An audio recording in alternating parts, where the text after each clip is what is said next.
TV 24 का खास कार्यक्रम सीएम आवर, जिसमें हम आपको मध्य प्रदेश के मुख्यमंत्री डॉक्टर मोहन यादव से जुड़ी दिन भर की खबरों का अपडेट देते हैं। आज मुख्यमंत्री ने प्रदेशवासियों के हित में क्या किया ऐलान, पीएम मोदी के परिवार वाले राजनीतिक सवाल पर क्या आया उनका जवाब, साथ ही कैसे पूरी मोहन कैबिनेट हुई राममय, ये सब आप इस एपिसोड में जानेंगे। मगर आइए डालते हैं उसके पहले एक नजर सुर्खियों पर।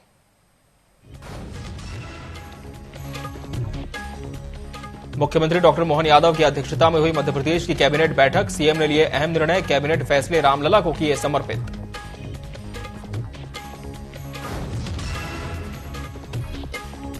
पीएम मोदी के परिवार वाले बयान पर हो रही सियासत के बीच सीएम डॉक्टर मोहन यादव ने अपने सोशल हैंडल पर भी जोड़ा मोदी का परिवार, विवाद को बताया राजनीतिक द्वेष।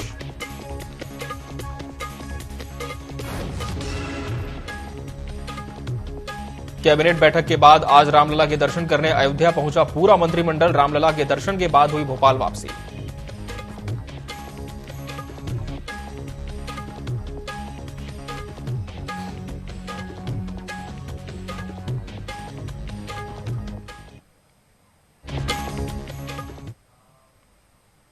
और चलिए अब बात करते हैं खबरों पर विस्तार से। आज सुबह अयोध्या जाने से पहले डॉक्टर मोहन यादव की कैबिनेट की बैठक हुई, जिसमें कई महत्वपूर्ण जनहितैषी निर्णयों पर मुहर लगाई गई। सीएम डॉक्टर मोहन यादव ने आज के कैबिनेट फैसलों को भगवान राम को समर्पित किया और कहा कि हमारी सरकार भगवान राम के पदचिन्हों पर चलकर जनकल्याण के काम कर रही है।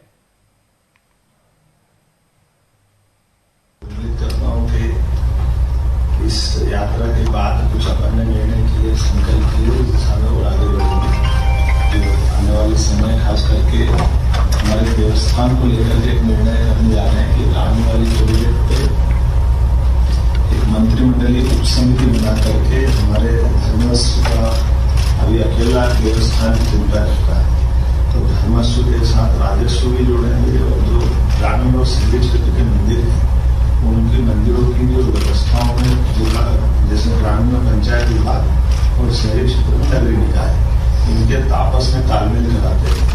और इसी के साथ साथ इसमें कल्चर मिनिस्ट्री को जोड़ करके हमारे उदाहरण के लिए उज्जैन में श्रावण महोत्सव होगा, तो श्रावण महोत्सव महाकाल मंदिर समिति का तो मंदिर समिति के बजाय उसमें हमारा कल्चर मिनिस्ट्री के साथ में जुड़ करके ऐसे सभी देवस्थानों दतिया, कटनी या और ऐसे नए भी ऐसे स्थान, लेकिन जिनका महत्व वर्तमान में बढ़ गया, जैसे इस्कान मंदिर के बड़े मंदिर आ रहे हैं, तो उनसे तालमेल करा करके तो हमारे लिए ये आयोजनों का हिस्सा पूरा है।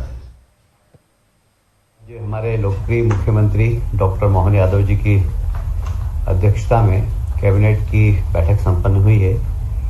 बैठक की शुरुआत में ही सभी माननीय मंत्रीगण ने मुख्यमंत्री जी को धन्यवाद दिया और इस बात के लिए एक बार फिर से प्रधानमंत्री जी को धन्यवाद दिया गया कि अयोध्या में भगवान रामलला का मंदिर बनाया और उन सब के दर्शन करने हम सब लोग साथ में जा रहे हैं। तो माननीय प्रधानमंत्री जी को भी मंत्रीगणों ने धन्यवाद दिया और माननीय मुख्यमंत्री जी को भी धन्यवाद दिया। एक भारत शासन के नगरीय विकास मंत्रालय ने 100 स्मार्ट सिटी की योजना 2018 में प्रारंभ की थी। 1.0 उस योजना का नाम था। उसके अंतर्गत देश की 100 स्मार्ट सिटी माननीय प्रधानमंत्री जी ने घोषणा की थी कि इनको बहुत अच्छे शहर बनाए जाएं। उन 100 स्मार्ट सिटी में से एक बार फिर से एक नई योजना भारत सरकार ने प्रारंभ की है। 2.0 स्मार्ट सिटी योजना नाम है उसका। उसके अंतर्गत इन 100 में से ही 18 सिटी का चयन किया जाएगा और उनको लगभग 135 करोड़ रुपए की राशि दी जाएगी। वो विशेषकर काम करेंगे हरियाली के लिए, पर्यावरण के लिए और इसलिए 100 में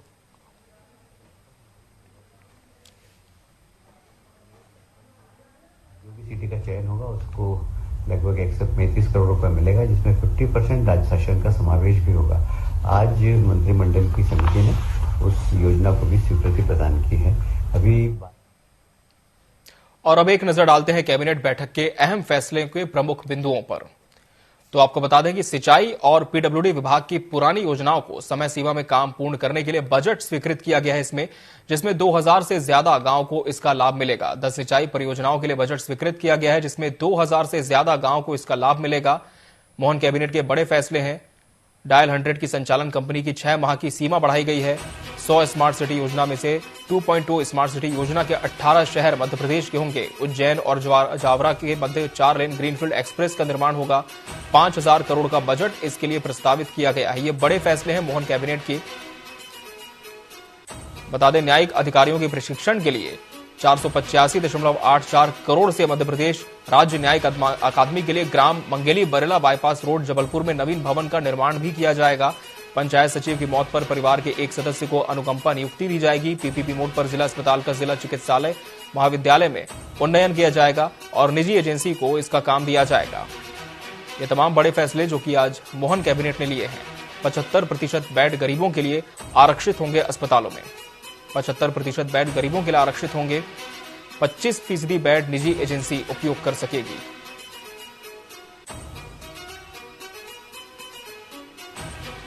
तो वहीं मोहन कैबिनेट के ये तमाम बड़े फैसले थे जो आज डॉक्टर मोहन यादव की अध्यक्षता में निर्णय हुए हैं।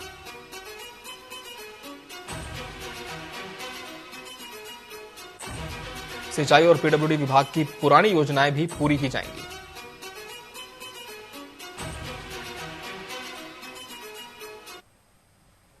वहीं आज मध्य प्रदेश कैबिनेट की बैठक जब संपन्न हुई, इसके बाद डॉक्टर मोहन यादव अपनी कैबिनेट के सदस्यों के साथ मंत्रालय से बसों में सवार हो अयोध्या जाने एयरपोर्ट के लिए रवाना हुए। अयोध्या रवाना होने से पहले सीएम डॉक्टर मोहन यादव ने कहा कि जब तक भगवान की कृपा नहीं होती, उनके दर्शन नहीं होते। हमने अपनी कैबिनेट के फैसले भी प्रभु राम को समर्पित किए हैं। आज हर तरफ सिर्फ राम का ही नाम है। श्री राम रोम रोम में समाये हुए हैं। आज मोहन यादव कैबिनेट की बैठक हुई और बैठक के जस्ट बाद अयोध्या जाने के लिए कैबिनेट तैयार है। आप देख रहे होंगे मेरे पीछे ये वॉल्वो बस खड़ी, जिसमें सारे कैबिनेट के सदस्य हैं, बैठ रहे हैं बारी बारी से। मुख्यमंत्री खुद डॉक्टर मोहन यादव मौजूद हैं।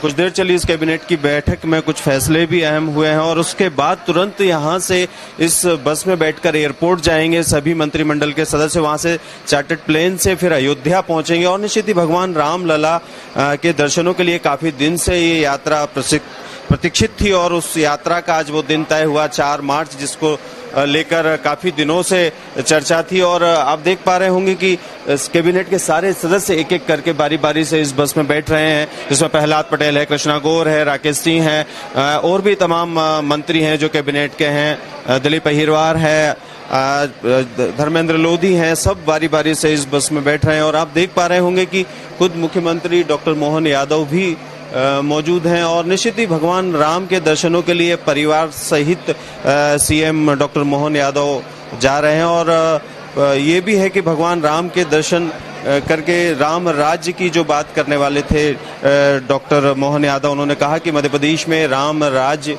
की स्थापना हो रही है और राम राज्य को लेकर सरकार चलाई जाएगी, राम की रीति नीति को लेकर सरकार चलाई जाएगी और कहीं ना कहीं वो सभी कुछ दिखाई देगा जो डॉक्टर मोहन यादव का मंत्रिमंडल है उसमें। तो उसी परिप्रेक्ष्य में ये आज पूरी कैबिनेट जो अयोध्या जा रही है और निश्चित ही अयोध्या भगवान राम के दर्शन करने के बाद शाम को 6-7 बजे वापस पूरी कैबिनेट भोपाल वापस आएगी और कहीं ना कहीं एक सकारात्मक ऊर्जा उन सभी में मौजूद होगी। कैमरामैन सतीश गुप्ता के साथ मैं प्रिंस गुप्ता, टीवी 24 भोपाल।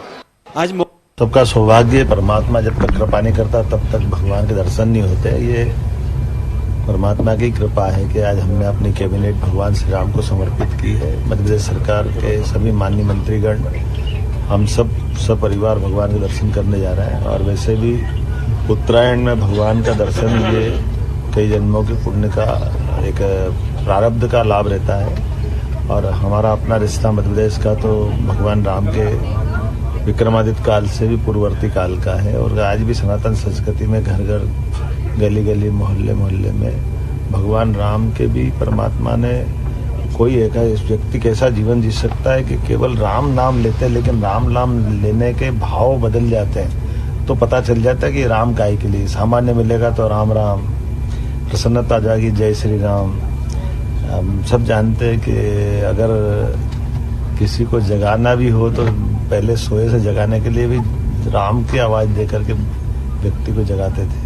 तो रोम रोम में जहाँ राम समा। जब सीएम डॉक्टर मोहन यादव की पूरी कैबिनेट अयोध्या जाने के लिए बस में सवार हो गई, तब पूरे मंत्रिमंडल के सदस्य भक्ति से सराबोर नजर आए। पूरे सफर के दौरान जय श्री राम के जयकारों से बस गुंजायमान हो गई। मुख्यमंत्री भी रामधुन में रमे नजर आए।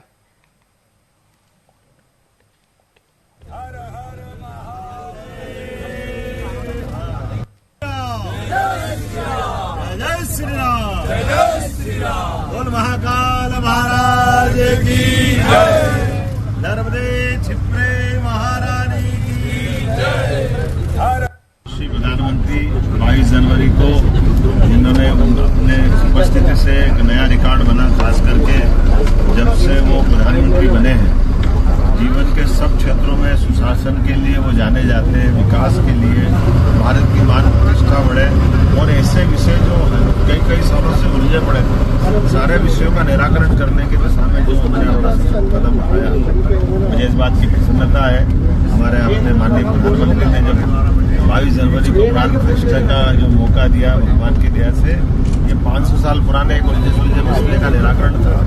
हम सबकी इच्छा थी कि हम सब कैबिनेट में वहाँ जाए, तो आज की कैबिनेट हमने भगवान श्री राम को समर्पित करते हुए अपना अनिवार्य एजेंडा को निपटाया।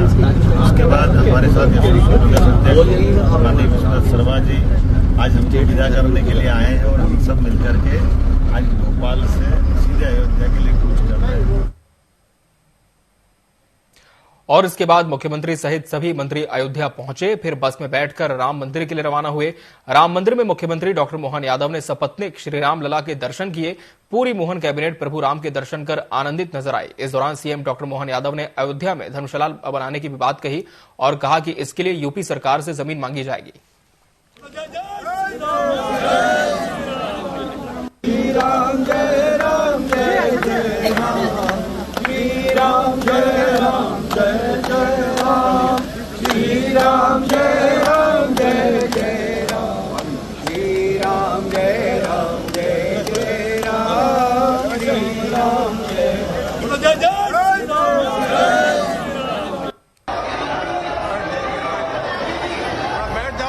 तो डॉक्टर मोहन यादव की तस्वीर सपत्नीक जब राम मंदिर के भीतर उन्होंने श्री राम लला के दर्शन किए, गर्भगृह में प्रवेश किया और हाथ जोड़कर प्रभु राम को नमन किया और कहा कि ऐसा लगा यहां आकर जीवन धन्य हो चुका है।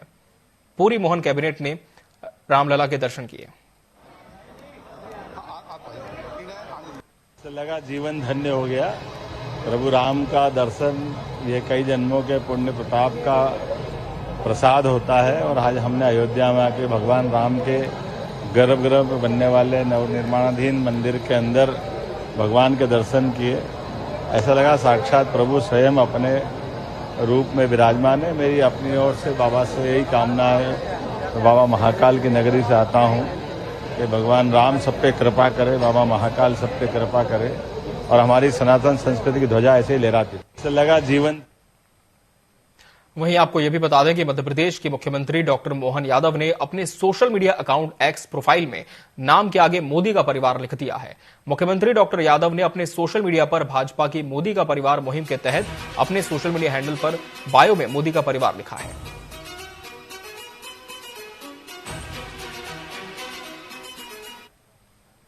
बात सही कि माननीय मोदी जी का ये जो ध्येय वाक्य है कि समूचा परिवार उनका है, पूरा भारत देश उनका परिवार है, ये उनके बहुत उदात्त विचार है। मैं उनको धन्यवाद देना चाहूंगा और हम सब भारतवासियों को गर्व होना चाहिए कि ऐसे यशस्वी प्रधानमंत्री हमारे देश का नेतृत्व कर रहे हैं, जिनके कारण से बच्चा बच्चा उनके इस भाव को श्रद्धान्वित है और स्वागत करता है। बात सही कि माननीय मोदी जी का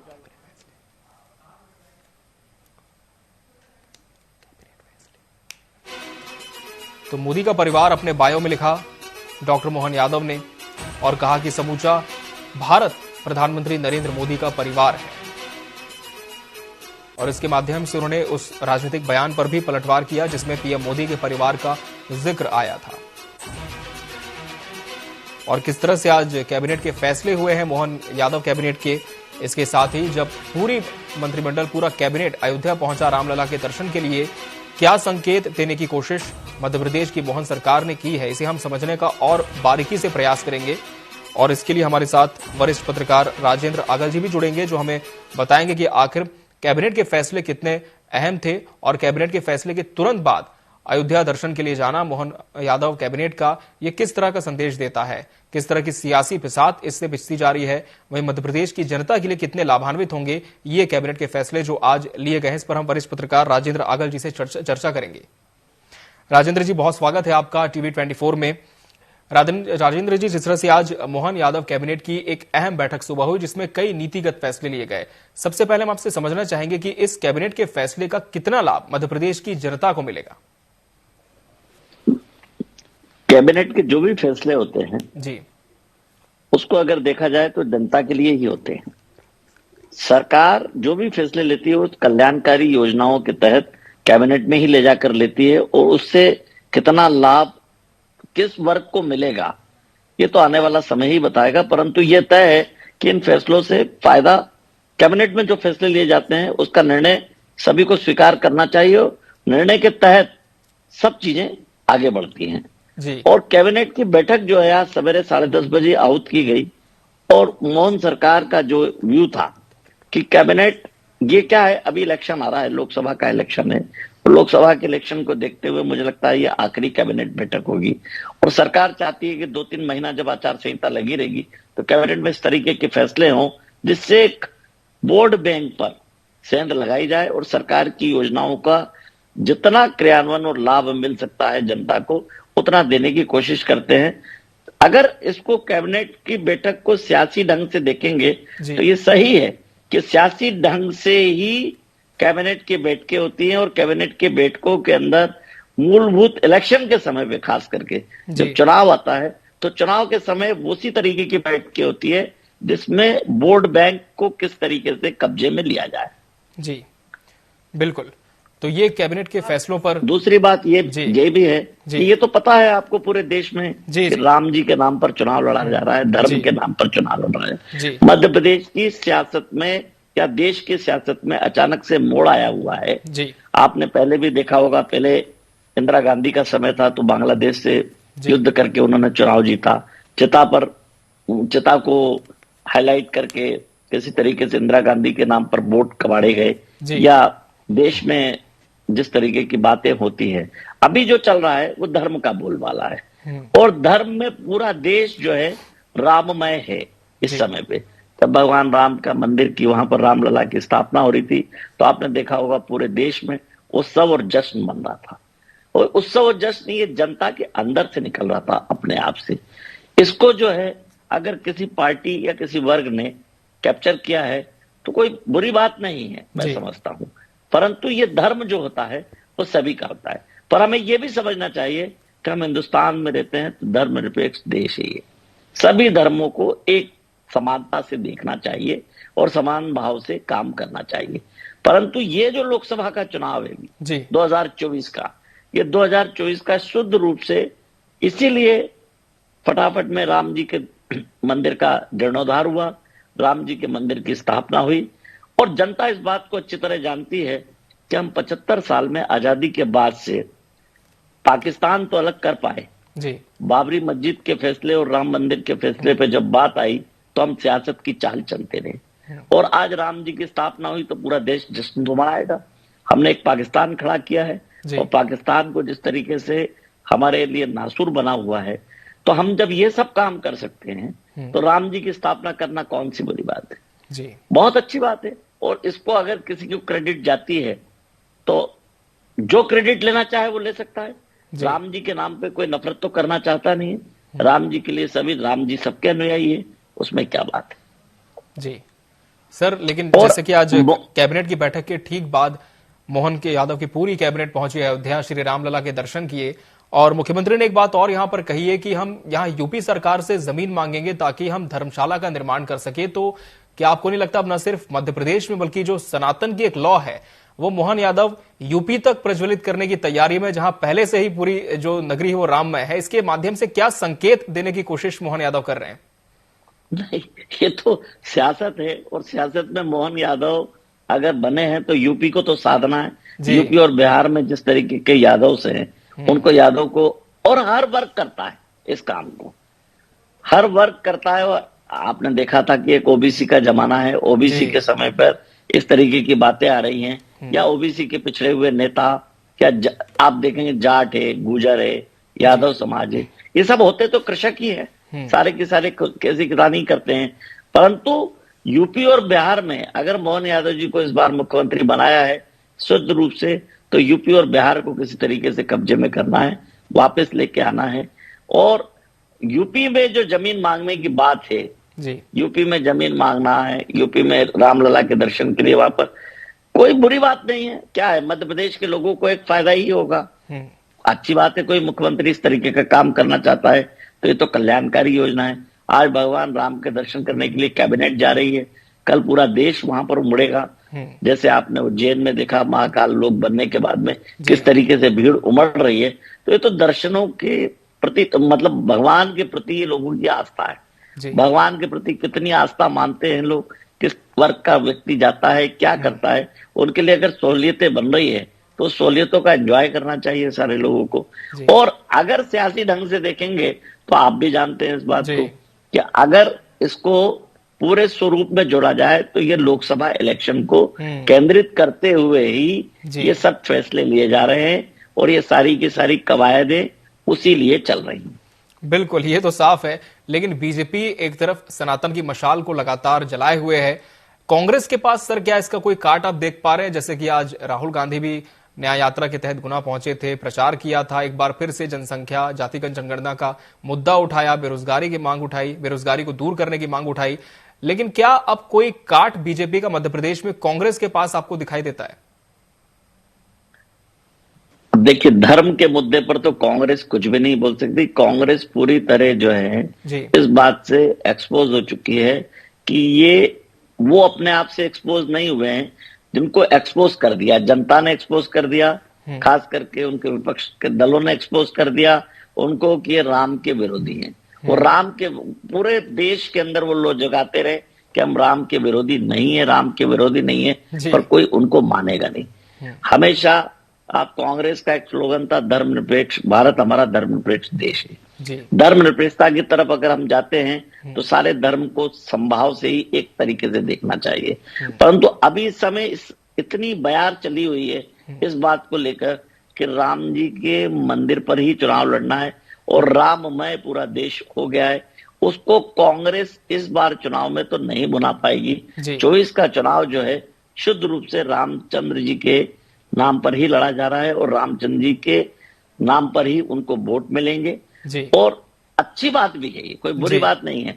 मैंने आपको पहले भी बताया कि हम जिस देश के अंदर रहते हैं उस देश के अंदर हम पाकिस्तान को इजाद कर पाए, बाबरी मस्जिद और राम मंदिर के फैसले को हम बहुत अच्छे से नहीं देख पाए कि क्या था क्या नहीं था। पढ़ना चाहिए, इसको आगे बढ़ना चाहिए, देखना चाहिए कि आखिर करके कहां पर कौन सी सरकारों से कमी रही है, जिसको ये समय आ गया है। इस समय ये सनातन का समय है और सनातन के तहत पूरा देश जो है उस तरफ एक बहाव में बह रहा है। क्योंकि अधिकतर जो यहाँ देखेंगे इस देश में धर्मनिरपेक्षता की बात तो हम करते हैं, पर बहुसंख्यक तो हिंदू ही है ना। जब बहुसंख्यक हिंदू है और जब डिवाइड हुआ था देश, और डिवाइड के समय पे क्या क्या गया था, जो यहाँ रहना चाहता है वो यहाँ रहे, जो पाकिस्तान जाना चाहता है वो पाकिस्तान चला जाए। कुछ लोगों ने वहां के चीजों को स्वीकार किया, कुछ लोगों ने यहाँ की चीजों को स्वीकार किया। तो अब जिसको स्वीकार किया है और जिसकी सरकार है, अगर वो इस तरीके की स्थापना चाहते हैं तो वो स्थापनाएं चलेंगी। और हमेशा इस सरकारों का काम ही यही है, इस तरीके से ही काम करना जहां प्रजातंत्र की बात आती है। जी सर, लगभग 80 दिन हो चुके हैं डॉक्टर मोहन यादव को मुख्यमंत्री पद ग्रहण किए हुए।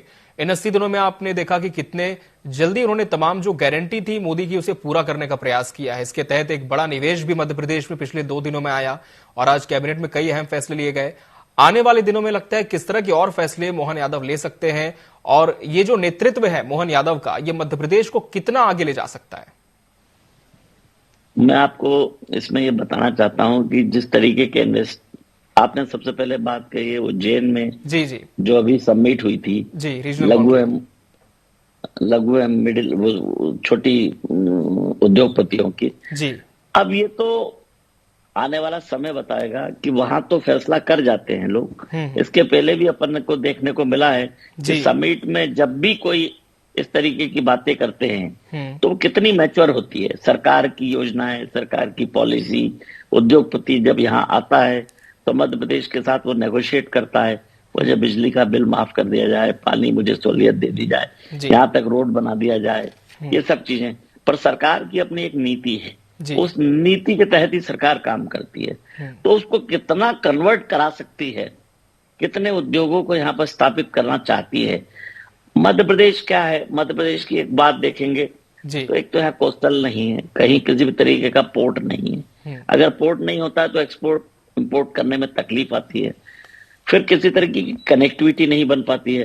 परंतु इंदौर के नजदीक होने से मुझे लगता है कि जो इन्वेस्टमेंट आ रहा है वो इन्वेस्टमेंट कन्वर्ट हो जाएगा। परंतु हमारे अधिकारी उसको कितनी तेजी से मैच्योर करा पाते हैं, देखने की बात है।